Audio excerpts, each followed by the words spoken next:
नमस्कार दर्शकों, आप देख रहे हो एनएन न्यूज। आपका बहुत बहुत स्वागत है। आज की इस वीडियो में बात करने वाले हैं आज की 10 बड़ी खबरों के बारे में। 10 वो ताजा खबरें जो अभी अभी सामने आ रही हैं। तो चलिए शुरू करते हैं। जो 24 घंटे बाद है ईरान पर हमला होने वाला है या युद्ध विराम होने वाला है, इसके बारे में आपको बता देते हैं। ईरान और इजराइल के बीच तनाव बहुत ज्यादा बढ़ चुका है। मिसाइल हमले ड्रोन से ट्रैक किए जा रहे हैं और दोनों देशों की तरफ से हमले किए जा रहे हैं। और एक जो 24 घंटे का युद्ध विराम जो सीज फायर है उसकी बात सामने आ रही है। यह युद्ध विराम एक समय जो तय समय सीमा के साथ लागू होगा और पहले ईरान और फिर इजराइल को हमले रोकने होंगे। पहले ईरान को हमला रोकना पड़ेगा, उसके बाद इजराइल को रोकना पड़ेगा।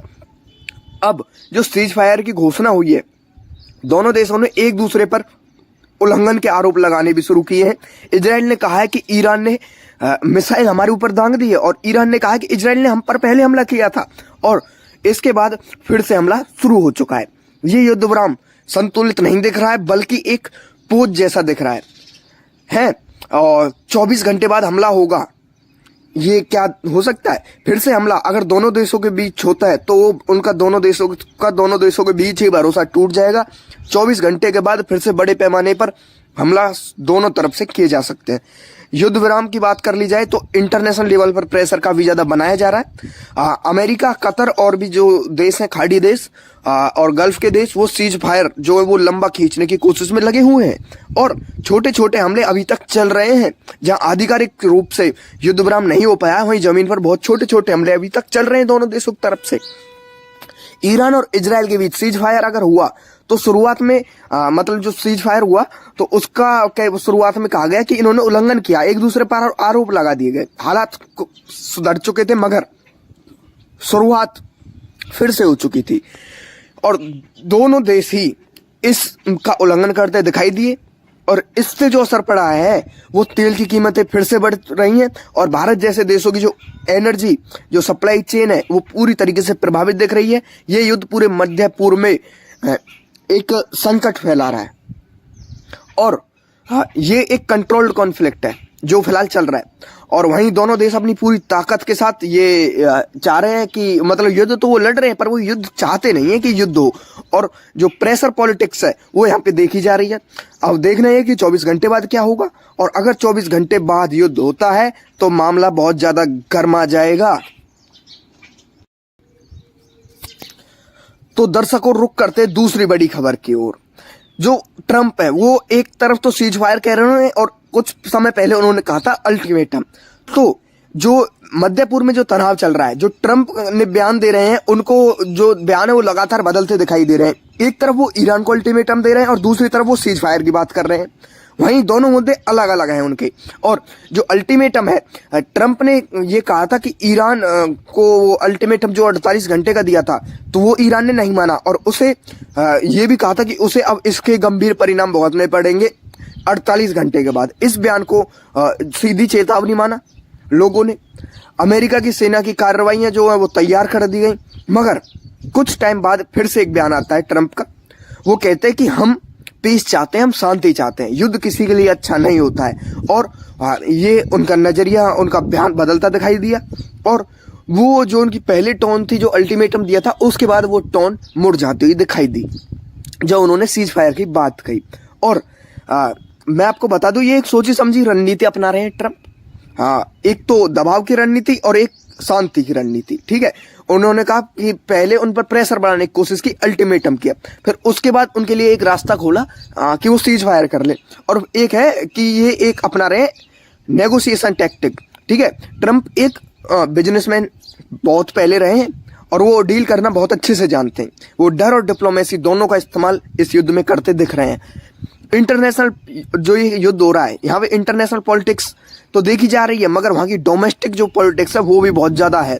और यहाँ पे जो स्ट्रॉन्ग है, जो नेता है वो काफ़ी ज़्यादा मजबूत दिखना चाहते हैं इस युद्ध में और जो पीस मेकर हैं उनकी इमेज वो अपनी बनाना चाहते हैं और दोनों तरह के वोटर्स को टारगेट यहाँ पे किया जा रहा है।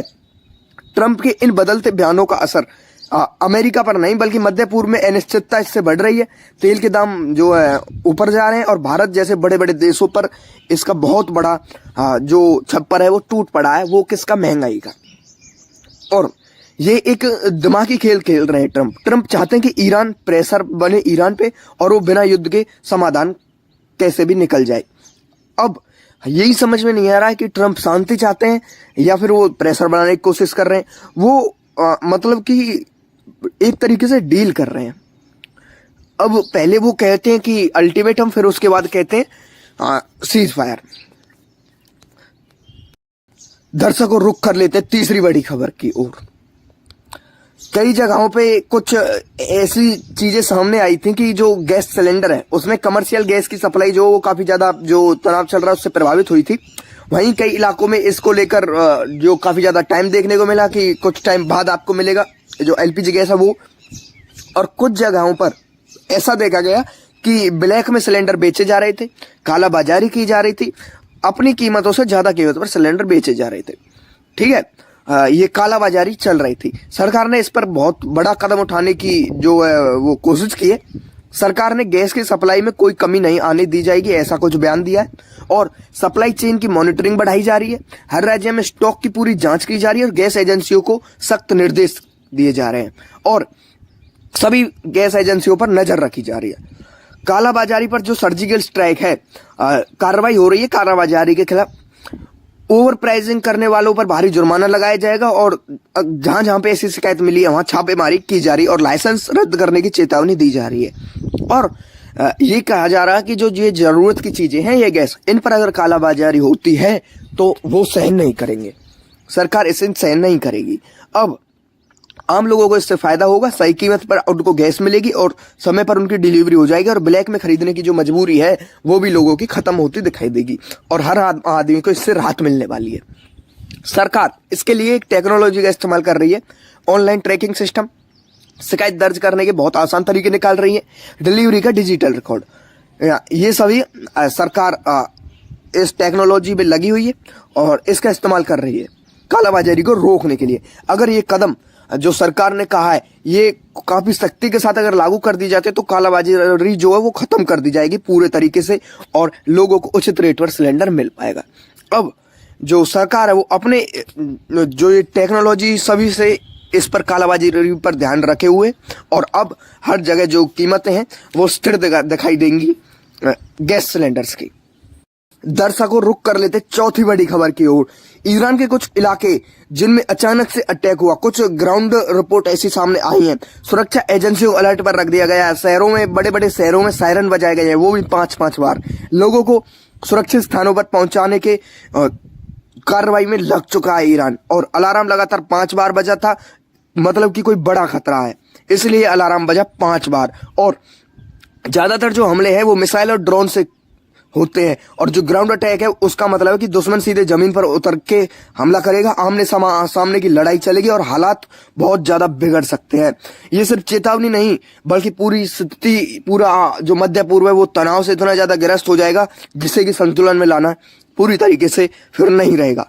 और इस हमले के पीछे कौन है इसके में मैं आपको बता दूं, इजराइल की ओर ये इशारा किया जा रहा है कि इजराइल इस हमले के पीछे है और उसके देश में ईरान में कुछ सुरक्षा ऑपरेशन चलाए जा रहे हैं, कुछ सुरक्षा ऑपरेशन बताए जा रहे हैं।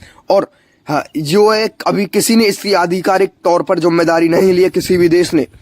और 5 बार सायरन बजला मतलब कि हाई लेवल थ्रेट और खतरा बहुत ज्यादा, स्थिति पूरी तरीके से नियंत्रण से बाहर। इसका मतलब ये है 5 बार सायरन बजने का आम जनता पर इसका असर देखने को मिलेगा। लोगों के जो घर हैं, लोग घरों में जाके अपने पूरी तरीके से बंद हो चुके हैं।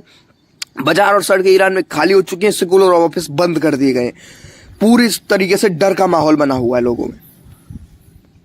अंतरराष्ट्रीय इंटरनेशनल लेवल पर पूरी तरीके से हड़बड़ी सी मच रही है काफी तेजी से। बहुत से देशों ने इसकी चिंता भी जताई है, शांति बनाए रखने की भी अपील की है और हालात पर नजर बनाए रखने की भी बात कही है। मगर इसका असर पूरी दुनिया पर पड़ेगा अगर ऐसा होता है तो। ये सिर्फ एक हमला नहीं बल्कि एक बड़े युद्ध की शुरुआत होगी और ये ग्राउंड अटैक अगर होता है तो फुल स्केल वॉर में ये पूरे तरीके से बदल जाएगा। डिप्लोमेसी के जरिए इस हालात को संभाला भी जा सकता है। ईरान में जो 5 बार अलार्म गूंजा वो ग्राउंड अटैक की खबर और दुनिया की बढ़ती चिंता और हालात बहुत मतलब कि खराब होने का संकेत दे रहे हैं। दर्शकों रुक कर लेते 5वीं सबसे बड़ी खबर की ओर। खारग आइलैंड ईरान का सबसे बड़ा ऑयल एक्सपोर्टर है और इसे एक्सपोर्ट टर्मिनल भी, जो ऑयल एक्सपोर्ट टर्मिनल है वो भी ईरान इसे कहता है। देश का 80 से 90% तेल यहीं से निर्यात होता है और ये एक बहुत बड़ा ऑयल जो स्टोरेज टैंक है और लैंडिंग फैसिलिटी भी यहाँ पर है, वो है खारग आइलैंड। और पूरी दुनिया की नज़र इस पर ही रहती है। ग्लोबल ऑयल सप्लाई, अगर यहाँ पर कुछ होता है तो ग्लोबल ऑयल सप्लाई पूरी तरीके से जो सप्लाई चेन है वो प्रभावित होगी। और जो तनाव बढ़ रहा है उससे ये दिख रहा है कि खारग आइलैंड को टारगेट किया जा रहा है और ये हमला ड्रोन से, मिसाइल से और बहुत ज़्यादा मतलब कि अन्य जो हथियार हैं उनसे किया जा रहा है। खारग आइलैंड पर किए भी जा चुके हैं और होने की चेतावनी भी दी गई है और अलर्ट लेवल यहाँ पे बढ़ा दिया गया है खारग आइलैंड पर। अगर खारग आइलैंड पर कोई बड़ा हमला होता है तो तेल सप्लाई जो चैन है उस पर काफ़ी ज़्यादा असर पड़ेगा। दुनिया के बहुत से देशों को तेल की कमी का बहुत ज़्यादा सामना करना पड़ जाएगा। तेल की कीमतें एकदम से आसमान छू जाएंगी और जो महंगाई है वो काफ़ी ज़्यादा बढ़ जाएगी। ग्लोबल इकोनॉमी पर, ग्लोबल अर्थव्यवस्थाओं पर इसका बहुत ज़्यादा असर पड़ेगा। पूरा बाजार है वो पूरी तरीके से हलचल उसमें मच जाएगी। भारत पर भी इसका असर देखने को मिलेगा। भारत तो बहुत ज़्यादा तेल आयात करता है यहाँ से। मध्य पूर्व से जो सप्लाई वो प्रभावित अगर होती है, मध्य पूर्व में ऐसे कोई हालात बनते तो कीमत बहुत ज़्यादा बढ़ेंगे और पेट्रोल डीजल काफ़ी ज़्यादा महंगा होगा। और ईरान है, ईरान ने भी इसके लिए जो तैयारियां हैं, सुरक्षा बढ़ा दी है और अपनी सेना की तैनाती वो काफ़ी ज़्यादा स्ट्रॉन्ग कर दी है। एयर डिफेंस सिस्टम पूरी तरीके से एक्टिव कर दिया है और अगर कोई हमला होता तो जवाब देने के लिए ईरान भी वहाँ भी तैयार है। खारग आइलैंड सिर्फ ईरान का ही नहीं बल्कि पूरी दुनिया का एक बड़ा मुद्दा है और पूरी दुनिया का ऊर्जा संतुलन यहीं से है। अगर यहाँ हमला होता है तो तनाव बहुत ज़्यादा बढ़ जाएगा और मध्य पूर्व में ये युद्ध पूरा बहुत बड़ा छिड़ सकता है। खारग आइलैंड हाई वैल्यू टारगेट जो है, मतलब कि बहुत ज़्यादा से टारगेट किया जा रहा है खारग आइलैंड को। यहाँ हमला करना दुश्मन के लिए एक बड़ा स्ट्रेटेजिक कदम माना जाएगा। इसका परिणाम जो है वो बहुत ज़्यादा खतरनाक होगा। ग्लोबल इकोनॉमी में बहुत ज़्यादा गिरावट आ जाएगी। खारग आइलैंड में बहुत बड़ा धमाका होने वाला, ऐसी खबरें सामने आई हैं। यह जगह पूरी दुनिया के लिए बहुत ज़्यादा मतलब कि एक मेन पॉइंट, एक टर्निंग पॉइंट में से एक है। दर्शकों रुक कर लेते हैं छठी सबसे बड़ी खबर की ओर। दिल्ली की राजनीति, दिल्ली की पॉलिटिक्स। दिल्ली में एक बहुत बड़ा ऐलान कर दिया दिल्ली के चीफ मिनिस्टर, दिल्ली की मुख्यमंत्री ने। हर महिला, हर जो औरत है उसको 2500 रुपए हर महीने उसके खाते में डाल दिए जाएंगे। इससे महिलाओं को आर्थिक मजबूती मिलेगी। उनका घर खर्च है जो उसमें थोड़ा बहुत उन्हें अपना हाथ बटाने का मौका मिलेगा और उन्हें अपने जो आत्मनिर्भर बनने की दिशा में वो अपना बड़ा कदम उठाएंगी। दिल्ली के मुख्यमंत्री ने बड़ा कदम उठाया है दिल्ली की महिलाओं के लिए। सिर्फ ये जो है ये सिर्फ महिलाओं के लिए है और ये योजना बहुत लॉन्ग टाइम तक चलने की बात कही जा रही है। और अब देखते हैं कि ये सिर्फ वादा किया गया है या फिर ऐसा सच में कुछ ग्राउंड लेवल पर होता है। हर महिला के खाते में क्या 2500 रुपए भेजे जाएंगे? देखना यही है कि अगर ऐसा होता है तो दिल्ली की महिलाओं को बहुत ज़्यादा इससे राहत मिलेगी। हर महीने 2500 रुपये जब उनके खातों में जो भेजे जाएंगे, वहीं एक बहुत बड़ी राहत उनको देखने को मिलेगी जो हाउसवाइफ है उनको। दिल्ली के सीएम ने बहुत बड़ा फैसला लिया है।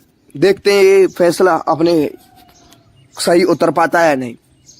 दर्शकों रुक कर लेते एक सातवीं सबसे बड़ी खबर की ओर। ईरान के एक नौसेना जो कमांडर थे, बहुत उच्च लेवल के अधिकारी की एकदम से मौत हो गई है और बताया जा रहा है कि ये हमले का जो हमला हुआ है उसके कारण उनकी मौत हुई है और एक जो है एक गुप्त ऑपरेशन चलाया जा रहा था उसके कारण उन कमांडर की मौत हुई है। और मगर इसकी कोई आधिकारिक जानकारी अभी तक सामने नहीं आई है।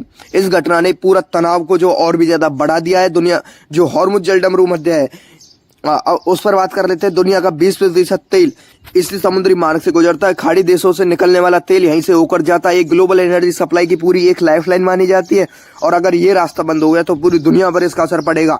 और एक जो ये हमला हुआ है ईरान पर, जो उसके कमांडर की जो हत्या कर दी गई है, यहाँ पे एक सख्त जवाब देने की बात की जा रही है। दुश्मनों पर प्रेशर बनाने की रणनीति ईरान बना रहा है और अपने ताकत दिखाने की रणनीति बना रहा है। और एक जो तेल की कीमतों में भारी उछाल आ चुका है। कई देशों में बड़ा संकट आ चुका है। ग्लोबल मार्केट पूरी तरीके से डाउन जा रहा है और बड़े युद्ध की आशंका जो आसार हैं वो लगाए जा रहे हैं। भारत अपने बड़े तेल की मतलब की जो जरूरत का बहुत बड़ा हिस्सा आयात करता है। यहीं से मध्य पूर्व पूरी तरीके से भारत यहाँ पर निर्भर है और सप्लाई चेन में अगर कोई दिक्कतें आती है तो पेट्रोल डीजल काफ़ी ज़्यादा महंगे हो जाएंगे और जनता पर इसका असर पड़ेगा। कई देशों ने चिंता जताई है, शांति की अपील भी की है, मगर पूरी तरीके से हालात बेकाबू हैं और बिगड़ते जा रहे हैं। पूरे विश्व स्तर पर इस संकट गहराया हुआ है। ये सिर्फ एक दूसरे देश पर प्रेशर बनाने की रणनीतियां तैयार की जा रही हैं और एक बड़े युद्ध की शुरुआत की जा रही है। और अगर कोई सीज फायर नहीं होता, कोई आपस में देशों के बीच बातचीत नहीं होती, तो हालात इतने ज्यादा बिगड़ जाएंगे कि युद्ध बहुत लंबा बन सकता है। ईरान के नेवी कमांडर की मौत और हॉर्मुज पूरी तरीके से बंद और दुनिया की बढ़ती चिंता, इसने बहुत बड़े सवाल खड़े कर दिए हैं पूरी दुनिया के सामने, पूरी ग्लोबल इकोनॉमी के सामने। दर्शकों, बात कर लेते हैं 8वीं सबसे बड़ी खबर की। ईरान का एक जो बड़ा जवाबी कदम है वो पूरी उसकी तैयारी में लगाया हुआ है। जो सैन्य गतिविधियां उसने तेज कर दी है। ईरान ने रणनीतिक लोकेशनों पर अपना अलर्ट जारी कर दिया है और बहुत से उसके जो मतलब कि इलाके हैं जहां पे हलचल बहुत ज्यादा तेज हो चुकी है। आखिरी हमला होने वाला है या सिर्फ एक प्रेशर बनाने की रणनीति बनाई जा रही है या एक खतरनाक प्लान जो है हो सकता है। बड़े पैमाने पर मिसाइल और ड्रोन अटैक्स किए जाएंगे, रणनीतिक ठिकानों को उनको अपना निशाना बनाया जाएगा और सप्लाई लाइन है जो सप्लाई चेन है उनको बाधित करना इनका मकसद होगा। मगर अनुमान और जो है और रिपोर्ट्स हैं ये सभी उस पर अभी तक कोई आधिकारिक पुष्टि इसकी नहीं की गई है। पूरी तरीके से जो खबरें हैं अक्सर वो साइकोलॉजिकल प्रेशर बनाने के लिए सामने आ रही हैं और दुश्मनों को डराने और बातचीत की जो है वो उसके लिए आ रही है खबर सामने। ये अगर हमला तुरंत हो जाता है तो युद्ध को भी ज्यादा बढ़ सकता है। मध्य पूर्व में संघर्ष और भी ज्यादा बढ़ रहा है। कई देश सीधे तौर पर इसमें मतलब अपनी अहम भूमिका निभा रहे हैं और शामिल हो रहे हैं। ग्लोबल इकोनॉमी पूरी तरीके से ये मानो डगमगा चुकी है और एक बड़ा युद्ध बन सकता है। तेल सप्लाई पर बहुत बड़ा खतरा मंडरा रहा है। इंटरनेशनल व्यापार पर बहुत बड़ा खतरा मंडरा रहा है। एक पूरे क्षेत्र में असंतुलनता बनी हुई है और दुनिया के बड़े बड़े देश इस स्थिति पर पूरी तरीके से नजर बनाए हुए हैं क्योंकि उनको इससे नुकसान हो रहा है। बातचीत के रास्ते अगर पूरी तरह से युद्ध अगर बंद हो जाता है तो बहुत से देशों के बीच पूरी मध्यस्थता जो वो देखने को मिलेगी और युद्ध विराम की अपील भी बहुत से देश कर रहे हैं, मगर फैसला अभी तक कुछ नहीं निकल पाया है। और एक खतरनाक प्लान जो है सच में दुनिया को, अगर कोई ईरान ने कोई खतरनाक प्लान बना दिया तो पूरी दुनिया इससे हिल जाएगी और आने वाले जो घंटे वो काफी ज्यादा अहम बताए जा रहे हैं। दर्शकों, बात कर लेते हैं 9वीं सबसे बड़ी खबर की ओर। अंतर्राष्ट्रीय जो इंटरनेशनल लेवल पर बड़ी बड़ी शक्तियां बैठी हुई हैं। ईरान को एक सीज फायर का प्रस्ताव उन्होंने भेजा है। हमले को तुरंत रोकने की अपील की है और समाधान निकालने की कोशिश की है। क्षेत्र में शांति बनाए रखने के लिए प्रयास किया जा रहा है और ईरान ने इसे मानने से इनकार कर दिया है। ईरान ने शांति प्रस्ताव को ठुकरा दिया है और ये क्यों ठुकरा है? ईरान को ये लग रहा है कि प्रस्ताव उसके हितों के खिलाफ है और वो प्रेशर में झुकना नहीं चाह रहा बिल्कुल भी ईरान, और वो अपनी शर्तों का समाधान चाहता है। मामला सिर्फ ये नहीं है कि ईरान ने ना कर दिया, बल्कि ये एक राजनीतिक पूरा मामला बन चुका है। ईरान के जो इस फैसले के बहुत बड़े संकेत देखे जा रहे हैं, तनाव कम होने की बजाय वो बढ़ा सकता है। सेना की गतिविधियां और भी ज्यादा तेज कर दी ईरान ने। जवाबी कार्रवाई का खतरा जो ईरान से बना हुआ है और देशों को, और शांति की राह और मुश्किल पूरी तरीके से यहाँ पे दिखाई दे रही है। शांति की अपील जो कर रहे थे मगर शांति दिख नहीं रही है। इस फैसले के बाद इंटरनेशनल लेवल पर पूरी तरीके से हलचल मच चुकी है। बड़ी बड़ी वैश्विक शक्तियों में हलचल मच चुकी है। कई देशों ने इस पर अपनी चिंता जताई है। फिर से बातचीत की अपीलें की जा रही हैं और हालात जो काबू के बाहर फिलहाल इस समय देखे जा रहे हैं और ये संघर्ष अभी बढ़ता दिखाई दे रहा है। भारत देश पर बहुत ज्यादा असर पड़ रहा है। तेल और गैस की सप्लाई पूरी तरीके से बहुत ज्यादा डगमगाई हुई है। कीमतें बहुत ज्यादा बढ़ रही हैं और महंगाई बढ़ रही है। और ये जो युद्ध है, अगर कोई गलत फैसला लिया तो एक बड़ा युद्ध बनेगा और बातचीत के रास्ते पूरी तरीके से बातें जो अभी तक बंद होती दिखाई नहीं दे रही हैं, युद्ध तो बढ़ता ही दिखाई दे रहा है। हालात बहुत ज्यादा नाजुक बन चुके हैं। ईरान का जो शांति प्रस्ताव है वो उसने ठुकरा दिया है। ईरान ने शांति प्रस्ताव को ठुकरा दिया है। दुनिया के लिए एक बहुत बड़ा एक चेतावनी मानी जा रही है। हालात काफी ज्यादा बिगड़ने वाले हैं। कोई समाधान नहीं निकला तो फिर ये युद्ध और भी ज्यादा बढ़ेगा। ये सिर्फ ईरान की ना नहीं बल्कि ईरान की तरफ से एक चेतावनी है। दर्शकों, रुक कर लेते 10वीं सबसे बड़ी खबर की ओर। सोना और चांदी दोनों के दामों में बहुत ज्यादा गिरावट देखी जा रही है। इन्वेस्टर्स में पूरी तरीके से घबराहट मच चुकी है और इसकी जो बेचने की जो बेकाबली है वो बहुत ज्यादा तेज हो चुकी है। बाजार में पूरा उतार चढ़ाव देखने को मिल रहा है और पैनिक सेलिंग की जा रही है, यानी कि घबराहट में सेलिंग की जा रही है। और दाम नीचे अचानक क्यों गए हैं? क्योंकि डॉलर मजबूत हो रहा है और डॉलर मजबूत हो रहा है तो सोने की कीमतें गिरती है। ब्याज दरों का जो अक्सर असर है वो काफी ज्यादा देखने को मिल रहा है। ब्याज दरें बढ़ रही हैं और लोग गोल्ड से पैसा निकालकर दूसरी जगह इन्वेस्ट करने में लगे हुए। जियोपॉलिटिकल जो सिग्नल्स है उनमें बदलाव देखने को मिल रहा है। युद्ध अगर वो कम होता दिखेगा तो सेफ हेवन यानी सोने की मांग घट जाएगी, और बड़े फंड और संस्थागत जो इन्वेस्टर हैं उन्होंने अचानक से बिकावली यहाँ पे तेज कर दिया और छोटे इन्वेस्टर्स में घबराहट मच चुकी है और गिरावट और ज़्यादा फास्ट हो गई है।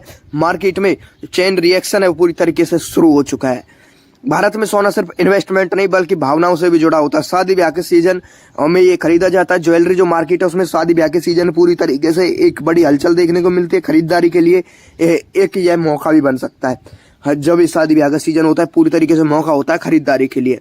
इस मतलब कि कुछ लोगों को इससे नुकसान देखने को मिलेगा और कुछ लोगों को फायदा, और ये भी हो सकता है कि सोना और भी डाउन चले जाए। ये गिरावट कोई ये नहीं है कि संतुलित है बल्कि असंतुलित है। ग्लोबल हालात अगर स्थिर हो जाते हैं तो ब्याज दरें अगर बढ़ेंगी तो गिरावट लगातार डाउन जाएगी, और तनाव अगर बढ़ता है तो सोना फिर से ऊपर जाएगा। और घबरा कर मैं तो यही कहूँगा इन्वेस्टर से कोई भी पैनिक सेलिंग ना करे और लॉन्ग टाइम के लिए अपना सोचें और अपना सही समय पर खरीद का मौका देख के और भी सोना अपने लिए खरीदे। स्मार्ट इन्वेस्टमेंट ही आपका सही फैसला होगा। सोने चांदी की गिरावट सिर्फ एक मार्केट मूवमेंट नहीं बल्कि एक बहुत बड़ा संकेत है। ग्लोबल इकोनॉमी बदल रही है, इन्वेस्टर्स के ट्रेंड बदल रहे हैं। तो ये हमने बताई आपको आज की 10 बड़ी और ताजा खबरें। वीडियो कैसी लगी? वीडियो को लाइक कर दें, चैनल को सब्सक्राइब कर दें। हम मिलते हैं आपसे एक और नई बड़ी अपडेट के साथ और एक और नई बड़ी जानकारी।